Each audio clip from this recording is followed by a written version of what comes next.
In the previous video, I bought this Mazda 2 from BCA auction for £600 to do it up and flip it for a profit. I took a risk because the car only has 1 month left on the MOT, but because the MOT history didn't look too bad, I bought the car. The car drove back home spot on, no issue, so I was pretty confident the car was going to pass the MOT. So I put the car in for an MOT the next day, and at this point I thought the car was going to pass the MOT, and then my mechanic found something. I don't think it's good news, man. Does the car pass or has it failed?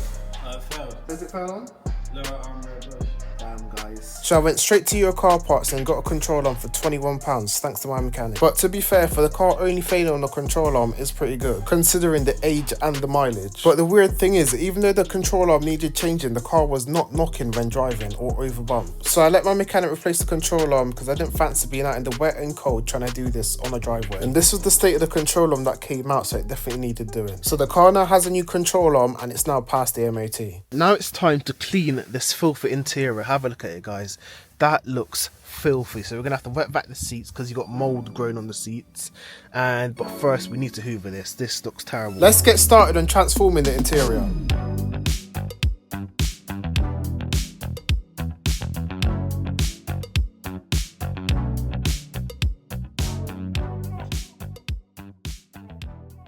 The next thing to do is to now wet vac the seats, so let's get started.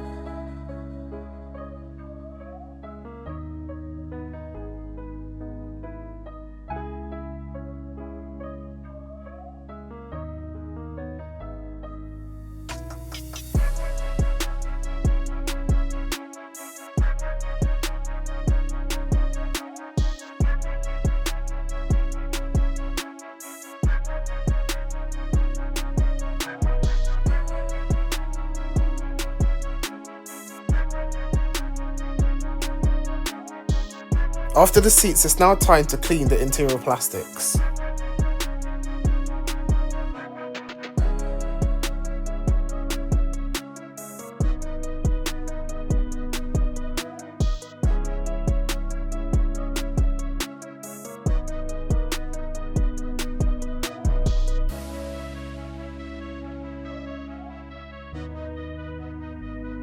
And the last thing to clean is the steering wheel. It was absolutely filthy. I think it had makeup all over it. I've just finished hoovering and wet vacuuming the interior, and this is how it's turned out. Not gonna lie, what a transformation. The only thing the car's missing now is just some carpets. So let's go to Halford and get some carpets. But have a look at the transformation of the seats. And I also wet vac the rear seats, and they look really good now as well because they were really dirty. I found another issue. The keys for that Mazda 2 do not work. Both the keys don't work. I'm pressing it now. Oh, what? How's the key now working? The key was just working a second ago, guys. There you go, see, it done it then. So I'm not really sure, I might change the battery to see what's going on with the key. So I've just seen that the Range sell car mats for £6.99. Everywhere else I'm seeing £12, £20. So let's go to the Range and see if we can find these car mats. Guys, the weather today, man, it's just raining. It's hard doing anything in the rain. It's literally changed all my plans. I wanted to do the inside and outside of the car today, but because it's raining, I can't do the inside and outside. I've only done the inside. You know where the car stuff is? Yeah, just in the corner at the back over there. Okay, alright, thank you. Found the mat, £6.99. Look at that. So I got these mats from the Range for £6.99. So let's fit the mats. So this is the driver's side mat, the passenger side mat. So this is how the interior now looks. What a transformation. Look at the seats, they've turned out really well, to be fair. And just look how clean everything now is. Look at the steering wheel, that's all clean, like everything is just clean. The rear is also clean. So the next thing to do is the exterior, and I've got my work cut out because look at all of this paint fade. I'm going to give it a polish and it should turn out really nice. So with the interior now clean, I'm on the way to the car wash in the Mazda 2 to give it a wash. I do have a jet wash, but in my flat where I live, I've got to get a certain connection for the pipe so I can use my jet wash. So for today, I'm going to have to just go to a car wash and wash it. The little Mazda 2 drives spot on, no issues. I'm really happy with how the Mazda drives. So literally the only thing that lets it down is the bodywork, the little scratches and stuff.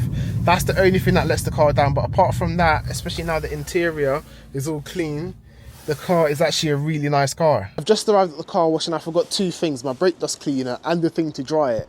Like, for God's sake. £3 for 6 minutes. So let's get started. Now it's probably the worst time to wash a car because if you look at the skies, it looks like it's just about to rain.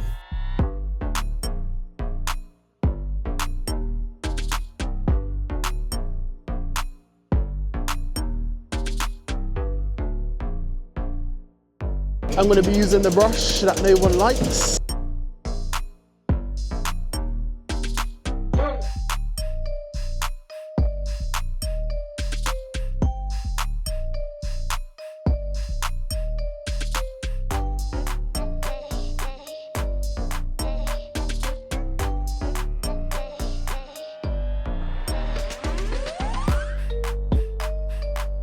Cold rinse number 4.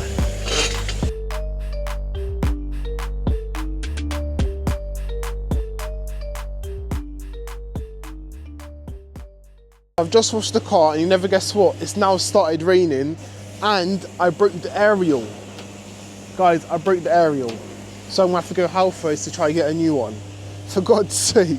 Let's get going because it's raining now. Ah, the UK weather, man. There was literally no point washing the car. Look, it started raining. For God's sake. No. By the time I get home, the car's gonna be dirty, man. But let's go to Halfords and get a new aerial because I've literally just broken that one. Hopefully they're not too expensive. I found this one for £13.49. Hopefully it actually works. I could probably get one cheaper online, but I'll just go for this. And it turns out it was £5.99, so that's pretty good. Let's see if this actually works though. Right, the aerial is now on. It's not going anywhere. Right, the moment of truth. Does the new aerial work? Let's turn the radio up. Yes, guys. The new aerial worked. The old one snapped clean off when I was cleaning the car. I don't know if you've seen it in the video, but that's now been repaired and that's about it. And it's raining like hell now, so I definitely can't polish the car today. So I'm gonna have to do it tomorrow. It's now the next day and thankfully it isn't raining today, but the car is still a bit dirty, so I'm gonna have to just wipe it off. And the next thing to tackle is this brake dust. Have a look at the state of that brake dust. That's definitely gonna take me a while to remove, so let's get started. Let's start off by moving the car into position so we can get started removing this brake dust. I start off by spraying the wheels with some brake dust remover and let it sit for a couple of minutes. So the tools I'm gonna use is a wire brush and a kitchen sponge. But the wire brush is soft so it doesn't scratch the wheels. So let's start the long process of removing this brake dust.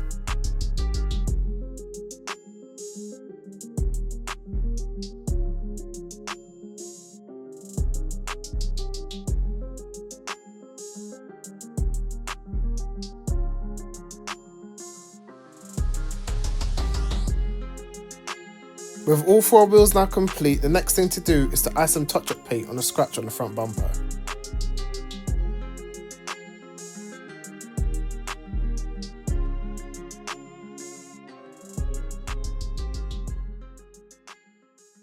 Now it's time to polish the car and bring the paintwork back to life.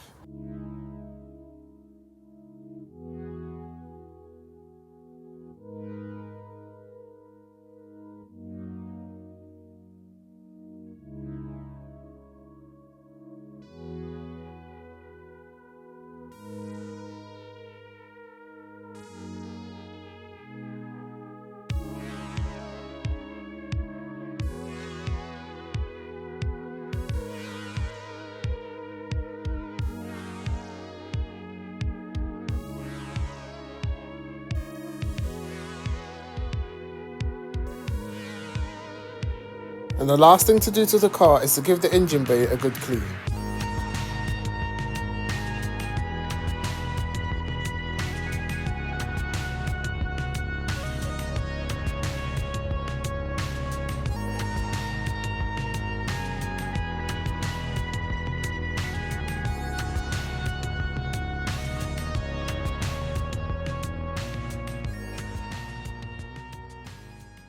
So the engine bay is now clean. I didn't go to OT because I know a lot of people don't like to see the engine bay too clean because they think that you're hiding something. So I've just given it a little clean and it looks a lot better than it did before though. I've just finished polishing the car. The car is now complete and this is how the car's turned out. So I'm not going to lie, it looks like a complete different car. The paintwork is now shining. The car looks really good.